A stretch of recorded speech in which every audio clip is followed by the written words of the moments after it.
Are you ready, kids? The tagline to an entire generation of children. SpongeBob SquarePants is back in SpongeBob SquarePants The Cosmic Shake.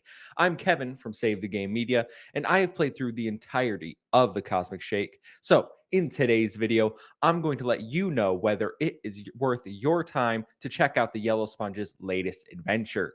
Before we get into it, if you like game reviews, gaming podcasts, and more, consider hitting the subscribe button for future uploads. I do want to give a quick shout out to Purple Lamp and THQ Nordic for providing a code for this review. So, without further ado, let's jump into it. SpongeBob SquarePants The Cosmic Shake is the follow up to Battle for Bikini Bottom Rehydrated. And full disclosure, that was a game I greatly enjoyed and platinumed. So, safe to say, I was going into The Cosmic Shake quite excited. And I have to say, playing the Cosmic Shake, it is abundantly clear that this was built off Battle for Bikini Bottom. If you've played the previous title, immediately you're going to notice a sense of familiarity in Bikini Bottom's starting area. Luckily, you don't spend too much time there. The Cosmic Shake immediately throws you into the gameplay. There's very little setup here apart from SpongeBob and Patrick. They buy a mysterious potion of bubbles from a woman named Cassandra. Then they make wishes while blowing the bubbles. All their friends gather around. And then suddenly they find themselves and Bikini Bottom sucked into alternate dimensions. Of course, it's up to SpongeBob and Patrick to save the day. The story to the Cosmic Shake is what you would expect from a SpongeBob game. I don't have strong feelings on it either way. As a 29-year-old, I wasn't expecting genius level storytelling here. It's a SpongeBob game after all. But what I did find was what I expected: a fun, silly story starring characters from my childhood. You have the classic SpongeBob humor, throwbacks and references to the cartoon, and some of its most iconic moments. I do feel the Cosmic Shake was a love letter to not only SpongeBob, but to fans of the series. What you see is what you get, but that isn't always a bad thing. Much like its predecessor, the Cosmic Shake is a 3D platforming collectathon. Bikini Bottom will once again act as your central hub world. Around Bikini Bottom, you'll find cosmic portals that are going to transfer you to a variety of worlds based off your favorite SpongeBob episodes. There are episodes based off Karate, Glove World, Rock Bottom, and my personal favorite from the Cosmic Shake, the prehistoric era. The developers went all in here, making each area feel unique. For example, when you're in the prehistoric era, none of the characters could speak English. Instead, they delivered gibberish, much like when they go there in the show. Each area feels incredibly unique and will offer its own variety of gameplay elements and enemies. The gameplay starts off incredibly simple, having you keep the majority of your abilities from Battle for Bikini Bottom. SpongeBob has a double jump, spin attack, ground pound, and more. But what the Cosmic Shake does right is it builds upon that framework. SpongeBob now has the ability to glide using a pizza box. That makes getting over certain gaps more feasible. And while the glide does have a timer and can sometimes barely make it across those gaps it was designed for, it is a welcomed addition. SpongeBob could also use bubbles to trap enemies and then attack them while they're imprisoned. And towards the end of the game, you get introduced to even more mechanics like the reef blower. This can actually suck enemies up and then shoot them in a more powerful blast. They've given SpongeBob a dodge roll, which is ridiculous to say in the year 2023. Every addition to combat and gameplay, I think, are super well done and welcomed in the Cosmic Shake. It just feels like they took the bones from Bikini Bottom and elevated it to make a more full fledged game because obviously Rehydrated was a remaster of a PS2 game. So this is a game for a more modern audience. That said, there is a clear lack of enemy variety in the Cosmic Shake. You're going to find yourself fighting the same jelly enemies throughout the game's 7 hour runtime.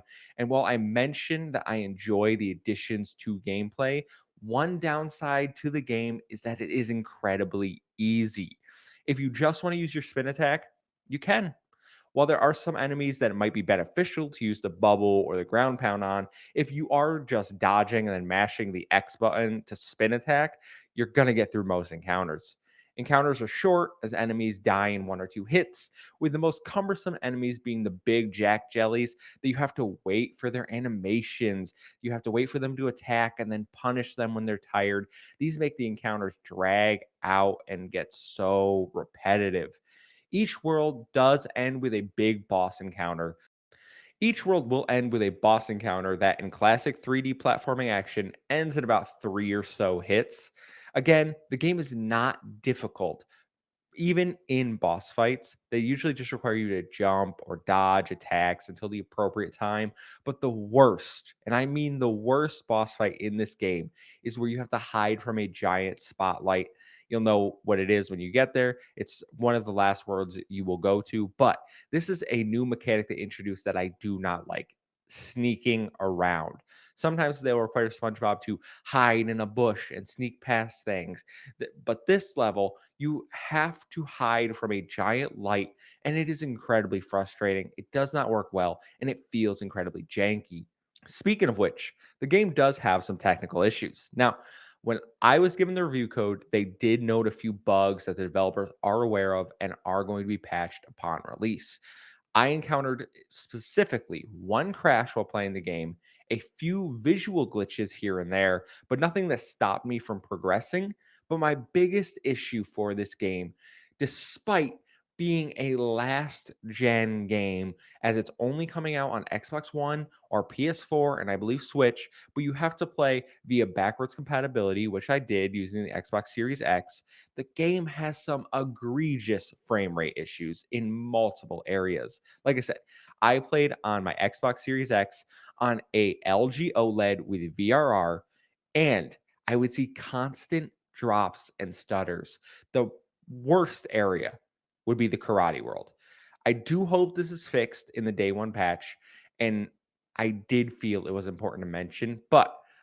And apart from that, there are a few bugged achievements. So if you're a trophy hunter or an achievement hunter, be aware it's a possibility they won't all pop. Now, anyone that knows me knows I love 3D platforming collectathons, and there's a lot to love here. But I do feel the collectibles are, in some way, a step backwards from Battle for Bikini Bottom. You're going to spend most of your time just collecting jelly, which is the main currency, and the other main currency being gold doubloons, which, love the throwback. Great episode of SpongeBob, two gold doubloons. But the more you collect, the higher your rank will be, and then you can use your jelly to buy new costumes for SpongeBob. Neat idea. I liked dressing up SpongeBob in different outfits from time to time. But apart from that, you'll also have the golden spatulas return. But for the life of me, I don't know what they do. I don't know what their purpose is. I collected a few of them. Nothing really seemed to change. There was no indicator when I got them. I don't know what they're there for. Patrick also wants you to find 9 sticky notes, and that's really it. There are a few hidden things that you'll get from side quests, but the collectibles are kind of a letdown here. After you finish the main story, the Cosmic Shake lets you revisit all the worlds and redo all the boss fights, finish the various side quests that the residents of Bikini Bottom will give you, and then get all the collectibles you missed. I think that is great game design, especially in a 3D platformer. Don't make you replay the whole game if you miss something. Allow players to go back. SpongeBob SquarePants: The Cosmic Shake isn't revolutionary as a game or even within its genre. It's a competent 3D platformer based on one of the most popular IPs in the world. The Cosmic Shake is a game that is incredibly fun to play, has some good platforming and level design, but one that offers very little challenge, has some technical issues, and could offer more in terms of collectibles. Despite all that, I enjoyed my time with it, and that is what makes me recommend this title. It is fun, FUN at its core. Plus, it isn't a full price game. The Cosmic Shake will come in at $40, and I think for what is here, it is well worth that price tag. Those are my thoughts, but let me know yours down below. Are you picking up the Cosmic Shake if you're coming back after you've played it? How did you enjoy it? But I've been Kevin on behalf of Save the Game Media. Remember to hit that subscribe button for more content like this. Follow us over on Twitter at Save Game Media to stay up to date with all the latest. But until next time, see ya.